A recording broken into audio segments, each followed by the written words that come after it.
যে মানুষগুলো আল্লাহর কাছে এবং আল্লাহর হাবিব সাল্লাল্লাহু আলাইহি সাল্লামের চোখে শ্রেষ্ঠ মানুষ, ভালো মানুষ।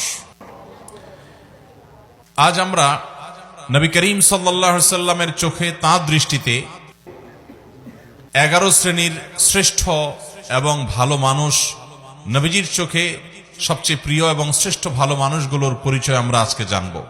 যে মানুষগুলোকে নবী করিম সাল্লাল্লাহু আলাইহি সাল্লাম বলেছেন খায়রুন নাস, আহাব্বুন নাস, আহসানুকুম, তোমাদের মধ্যে সবচাইতে ভালো লোক, তোমাদের মধ্যে সবচাইতে শ্রেষ্ঠ মানুষ, তোমাদের মধ্যে সবচাইতে উত্তম মানুষ। এই কথা বলে নবী সাল্লাল্লাহু আলাইহি সাল্লাম বিভিন্ন হাদিসে বিভিন্ন চরিত্রের কথা উল্লেখ করেছেন। আমি এখন একটা একটা করে 11টি গুণের কথা, 11 জন মানুষের 11টি গুণের কথা উল্লেখ করব। আমাদের কাজ হবে আমরা নিজের সাথে সেটাকে কম্পেয়ার করব, তুলনা করব, যে সেই গুণগুলো আমার মধ্যে কতটা আছে কতটা নাই।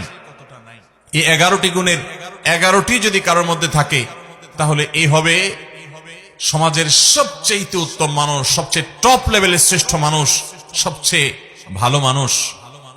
আর এই 11টি গুণ যার মধ্যে যত কম থাকবে, এই গুণগুলোর মধ্যে যত কম সংখ্যক গুণ যার মধ্যে থাকবে, সে শ্রেষ্ঠত্বের বিচারে তত বেশি পিছিয়ে।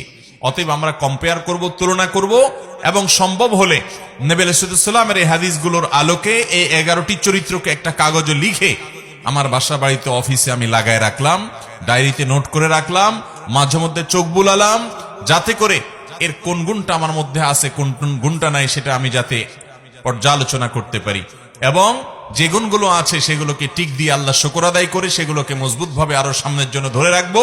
আর যে গুণগুলোর অভাব আমার মধ্যে আছে সেগুলোকে আমি টার্গেট নেব, যে এই গুণটির অভাব আমার মধ্যে আছে, তাহলে এই গুণটি আমার মধ্যে অর্জন করতে হবে।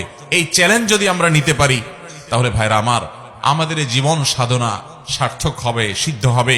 আমরা এই দুনিয়ার সংক্ষিপ্ত জীবন থেকে আখিরাতের পাথেয় সঞ্চয় করে, সংগ্রহ করে জান্নাতি হয়ে দুনিয়া থেকে যেতে পারবো। রব্বে আজিম, আরশে আজিমের মালিক আমাদের সবাইকে সেই তৌফিক দান করুন। মুহতারাম হাজরিন, নবী আলাইহিস সালামের চোখে সেরা 11 শ্রেণীর মানুষের মধ্যে থেকে সর্বপ্রথম যার কথা বলতে চাই, সেই শ্রেষ্ঠ মানুষদের কথা সহিহ বুখারীতে বর্ণিত হাদিসে আমরা পাই।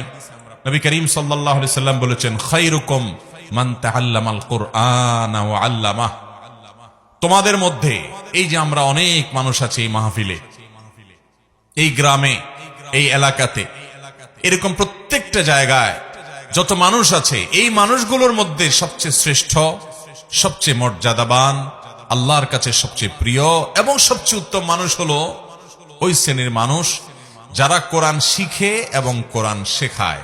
কোরআনের শিক্ষক এবং কোরআনের শিক্ষার্থী, এই মানুষগুলো হলো নবী আলাইহিস সালামের চোখে সবচেয়ে সেরা, সবচেয়ে শ্রেষ্ঠ, সবচেয়ে উত্তম মানুষ।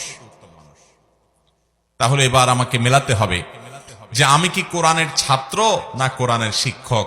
যদি দুইটার কোনোটাই না হয় তো অন্তত কোরআনের ছাত্র হওয়ার চেষ্টা করতে পারি কি পারি না?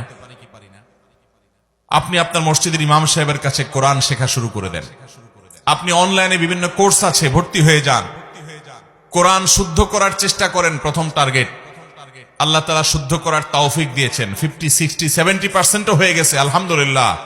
এবার আরো সুন্দর করে কোরআন তেলাওয়াত করার চেষ্টার পাশাপাশি আপনি কোরআন বুঝে বুঝে পড়া শুরু করে দেন। কোরআন বোঝার জন্য এখন অনলাইনে অনেকগুলো কোর্স অফার করা হয়। অনেক আল্লাহর নেককার বান্দারা আমাদেরকে কোরআনিক অ্যারাবিক শেখান খুব সহজে।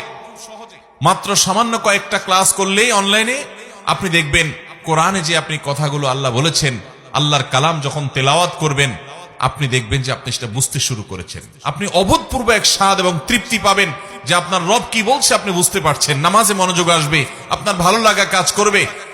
আমরা দুনিয়াতে কত কিছুই তো বুঝলাম, কত কিছুই তো শিখলাম, কত কিছুই তো জানলাম। মুসলমান, আল্লাহর কাছে ফিরে যেতে হবে, আল্লাহর সামনে দাঁড়াতে হবে। আমি আল্লাহর কাছে কি নিয়ে যাব?